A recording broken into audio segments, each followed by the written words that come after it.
conservative small business owner in this race for governor.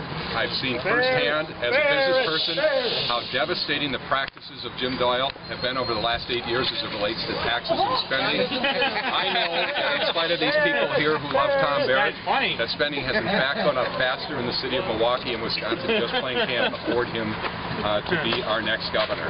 I'm in this race because I believe in lower taxes, less spending, smaller government, more personal responsibility, and I respect all these great people around me, but respectfully, they cannot afford Tom Barrett to be our next governor. How can we afford to turn down the high-speed rail money that you're trying to put the kibosh on? That's high-speed rail money is a really good question, and I suspect we'll find people here on both sides of the aisle who would understand that the federal government does not have $810 million to spend. And if it did have $810 million to spend burning a hole in its pocket, they want to send it to Wisconsin, I think we should give it back to these people standing around me here in the form of tax cuts so that we can spur on our economy. If you're running the government like a business, don't you want to make investments in the infrastructure? As a business owner, I understand firsthand that lower taxes and less government spending lead to job growth and economic development, and that's what my run for governor is all about. Mark, worked in Alabama or Mississippi. You talked about cutting the size of government. Where's your plan? We actually have a plan laid out in detail on our website that demonstrates that we will reel in the growth rate of spending. We will in fact cut in real dollar terms 1% out of government every year that I am in office. Tom Barrett, about jobs, just to the convention here. What's the difference between this plan to bring jobs to the state council? My plan includes lower taxes and less government spending, letting people keep more of their own money. When we look at the city of Milwaukee, spending went up by 31% since Tom Barrett took office, even faster than it did under Jim Doyle, and we know firsthand how devastating the tax and spend policies of Jim Doyle have been to the state of Wisconsin. Tom Barrett just characterized the Republicans as ideologues. How would you respond to that? But we do have ideas. Absolutely, we do have ideas. I believe in a smaller government, less spending, and I understand that when people keep more of their own money, they will either save it or spend it, either of which leads to job growth and economic development, something the state of Wisconsin needs desperately. I am the small business owner in this race. I get it. I get that smaller taxes. I get that smaller government leads to economic growth and development. Barrett's proposed eliminating the Secretary of State and State Treasurer positions. What's your position on that? Well, the thing about the Barrett proposal to reduce spending is he doesn't tell us how much he's going to increase spending in other parts of government. And based on his record in Milwaukee, where spending went up 31% over his 6 years in office, even faster than it did under Jim Doyle, I would assume that there's going to be spending increases. Although you've got to look at the big picture if you really want to control government spending and bring down taxes. Specifically, what would you cut to cut spending? I would ask for a 1% or less inflation from each department head, so ours would be across the board and it would be implemented immediately. Mark, you've talked about balancing the state budget. How are you going to do that if you're cutting taxes? That's going to decrease revenue. Actually, what we found when I was in Congress and we actually balanced the federal budget, this was 12 years ago. When I was in Congress and we actually balanced the federal budget, we found that revenues increased dramatically because when people cut taxes, when people kept more of their own money, what actually happened is they either saved it or spent it, and that led to economic growth and development and additional revenues to the government. So the opposite of that is true. How come why you had the largest government ever? One at a time, but I've got to say here, I respect these people around me. They're very nice. The question was why here and why now today? Well, heck, I know all of you guys and you're fair and balanced, so I thought somebody should bring the other side of the picture for you.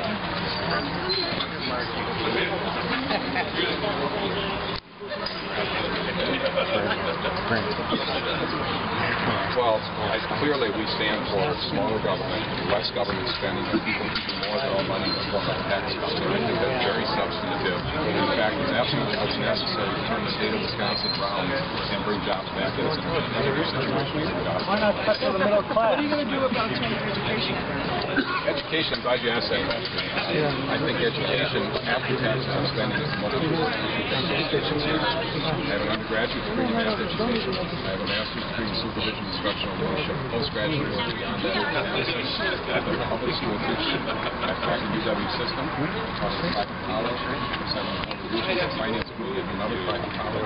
And I started our first shooting Milwaukee schools 7 years ago. We now have 4 new city schools. They're the highest risk rating in the United States of America. 3 in Milwaukee, 1 in Phoenix. Don't you get federal money for those schools? If I could just finish, we've worked very, very hard. We have more than 1,000 kids in our school system now. It's a 501c3.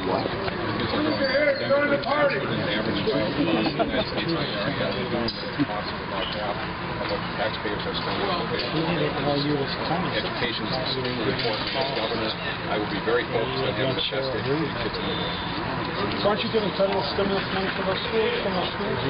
The Phoenix, Arizona government made a silly decision to plug a hole in their budget and fulfill a contract to us. Phoenix, Arizona schools had a contract with the state district. Mark, you continually refer to yourself as a small businessman, but is that really accurate given the size of the payrolls and the numbers of companies that you in fact own, and you're largely financing your own campaign? You're a small business owner. I mean, I look at places like Harley, which we're certainly very concerned about as they talk about leaving our state. That's a large business. We actually have a series of small businesses that are involved in the home building and real estate industry. We're clearly a small business owner. Do you support or oppose embryonic stem cell research in the University of Wisconsin? The stem cell research discussion has changed dramatically in the last 8 to 10 years, and they found now that they do not need embryonic stem cells in order to perform the research that's being performed. So I'm very glad for that issue. So do you I would have the pro-life position on that. I would oppose the embryonic, but again, I think it's very important. I am a very strong supporter of stem cell research that is being done today that is not using that. And actually, that question is, I don't want to say it's obsolete, but it's almost obsolete as I understand the science of it. Hey, what do you think about corporate money, the Supreme Court decision to equate corporate money with free speech and individuals and unlimited corporation spending on campaigns? What do you think of that? I think they should shut down every outside source of information in this campaign except the candidates themselves standing right here in front of people like yourselves, debating back and forth between them. That's what I think. Now, whether that's not constitutional, so we obviously can't do that. But if Mark Neumann got to have what he wished, that's what would happen, sir. Did you cut Medicare? I'm sorry? I'm sorry, just...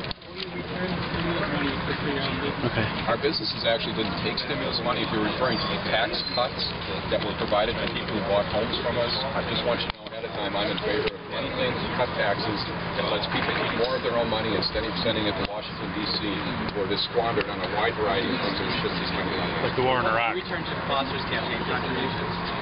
That's my favorite question of all. I have told Jim Clouser repeatedly that if Jim Clouser can show me that Scott Walker did not in fact increase spending faster than Jim Doyle over the same period of time, then he will return his contribution. Unfortunately, the facts are that Scott Walker did increase spending faster than Jim Doyle over virtually the same period of time. Mayor Barrett says that there's a substance gap between him and the Republicans because he has his detailed plan that is supposed to get done. How do you feel about that? I'd invite Tom Barrett to our website where we put out a detailed plan to bring spending under control in the state of Wisconsin with across-the-board caps and spending limits and tax cuts to the state of Wisconsin that significantly reduce taxes so that people can keep more of their own money and our economy can become competitive to attract jobs. Barrett!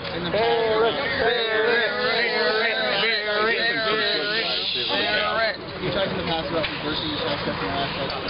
Democrats put together. Would you want to do that in the first budget? Over how much time would you change? The sooner the better is the answer to that question. And would we do it in our first budget? We would reverse as many of them as possible in the first budget. Tax cuts should be expected by the people in the state of Wisconsin in our first budget, yes. Good. Hey, I want to thank all the, seriously, guys, the Barrett people. You showed a lot of respect, and I greatly appreciate the respect you showed. I'm sorry, Democrats. Sorry. I do see you just last. And by the way, we will do our best to represent all of you guys, too.